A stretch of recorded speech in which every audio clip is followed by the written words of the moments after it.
Hi అండి, నమస్తే. ఈరోజు నేను మీకు ఒక లిక్విడ్ చేసి చూపించబోతున్నాను. ఇది నేనే ట్రై చేసింది. ఇప్పుడు ఇంకా మనకి రైనీ సీజన్స్ వస్తున్నాయి కాబట్టి ఇంట్లో సన్నటి దోమలు వస్తాయండి. ఫ్రూట్స్ దగ్గర, డైనింగ్ టేబుల్ దగ్గర, కిచెన్లో వస్తుంటాయి. దానికోసం నేను ఇలా ట్రై చేస్తే ఇది యూజ్ అయింది బాగా. నేను ఒక 2 years నుంచి యూజ్ చేస్తున్నాను. అది మీకు ఈరోజు చూపిద్దామని ఇవన్నీ ప్రిపరేషన్ చేస్తాను. దానికి కావాల్సిన వస్తువులు ఇది వచ్చి లైజాల్ అండి. లైజాల్ 1 కప్పు తీసుకున్నాను. ఇది కంఫర్ట్. తర్వాత ఇది వచ్చి మన సర్ఫ్ ఎక్సెల్ అండి.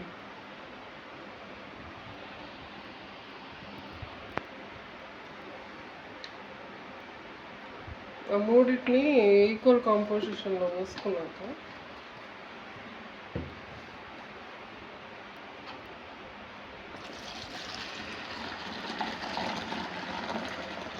దీనికి మనం 1/2 లీటర్ నీళ్ళు పోసుకోవాలి. ఇప్పుడు మన మెజర్మెంట్స్కి 1/2 లీటర్ పోసుకోవాలి.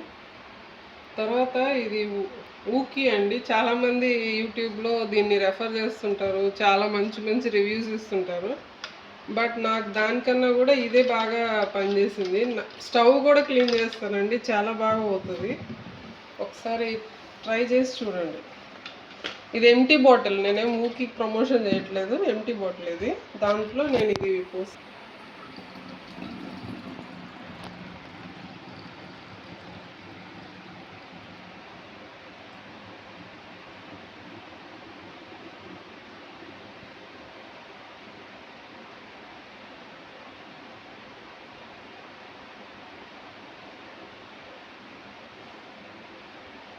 కొంచెం ఎక్కువనండి. అదే బాటిల్లో నేను ఫిల్ చేసుకున్నాను.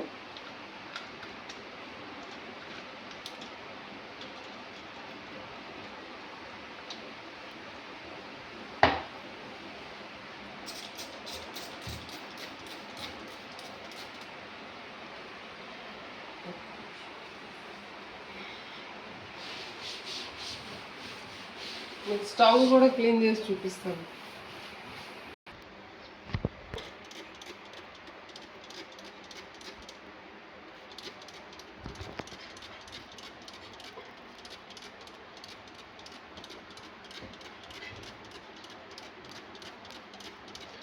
దీంతో క్లీన్ చేసినప్పుడు ఈగలు రావండి, అసలుకి దోమలు రావు, జిడ్డు కూడా ఉండదు అసలుకి. డైనింగ్ టేబుల్ అయితే చాలా బాగా క్లీన్ అవుతుంది.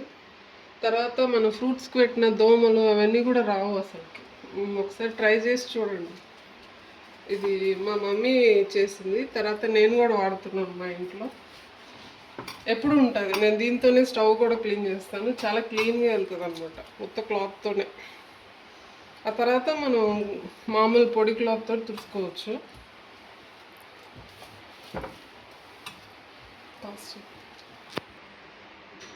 చూడండి ఎంత బాగా క్లీన్ అయిందో. చాలామంది వాటర్ పోసి దాని నిండా సోప్ వేసి రుద్ది కడుగుతుంటారు. బట్ అలా చేసేవంటే మనకి బర్నర్లోకి వెళ్ళి నీళ్ళు స్టోర్ అయ్యి కింద పైప్లోకి వెళ్తుంటాయి. ఇలా వేసి వైప్ చేసుకుంటే బాగా వస్తాయండి. ట్రై చేయండి.